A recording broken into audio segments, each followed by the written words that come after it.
Now, up next, we have a presentation from Miss Aniysa Faaiyza.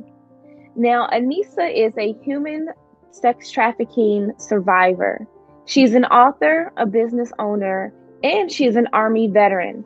Please welcome Miss Aniysa to the stage. Hi, Hey, thank you, how are Taylor. you? I'm great. How are you? I'm so awesome. Listen, I'm so happy to have you here. I know the people are ready to hear from you, so I'm going to let you take it away. Okay. So, my name is Aniysa Faaiyza. I want to thank everybody who's watching today because if you're watching, you are a part of the solution, and that is very important and is very commendable. So, my name is Aniysa Faaiyza. I am a mother, a veteran, an author, and a serial entrepreneur. As Tula said, I am a sex trafficking survivor. One of the companies I have is the Feminine Fist, which is a company dedicated to providing women and the men who support them with the resources to protect, respect, develop, and nurture the divinity in women. On the site, thefemininefist.com, you can get a free guide on how to stop sex trafficking.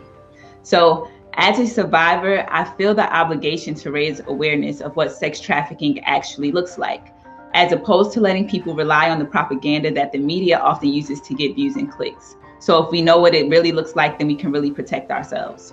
So what exactly is sex trafficking? Sex trafficking is human trafficking with the element of sexual exploitation through the use of force, fraud, or coercion. One thing I really want you to get out of your head is that a random stranger is going to come and kidnap you. Does that happen? It does happen. But the truth of the matter is it is so rare compared to the most common instances of sex trafficking that on a statistical standpoint, it is non-existent. When you think of a sex trafficker, I need you to think of them as a predatory animal. There are two categories of predatory animals.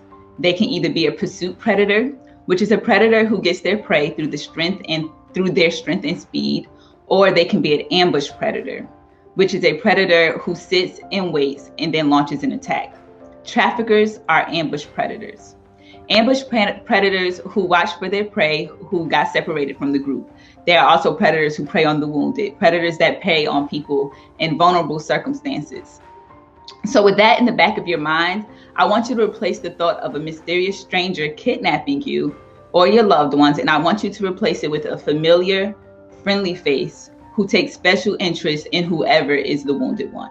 This explains why 28% of trafficking victims are trafficked by their own family members, and 32% of trafficking victims are trafficked by an intimate partner.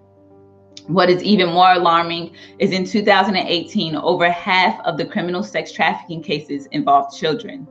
In addition to this, people who are raised in the child welfare system are significantly more likely to be trafficked. In fact, the vast majority of sex trafficked children are runaways who have been met by a person who could, quote unquote, help them by meeting their needs of food, shelter, or clothes. So these facts are significant because it leads me to the most effective way to stop trafficking, and that is to raise intelligent, discerning children who have a support system.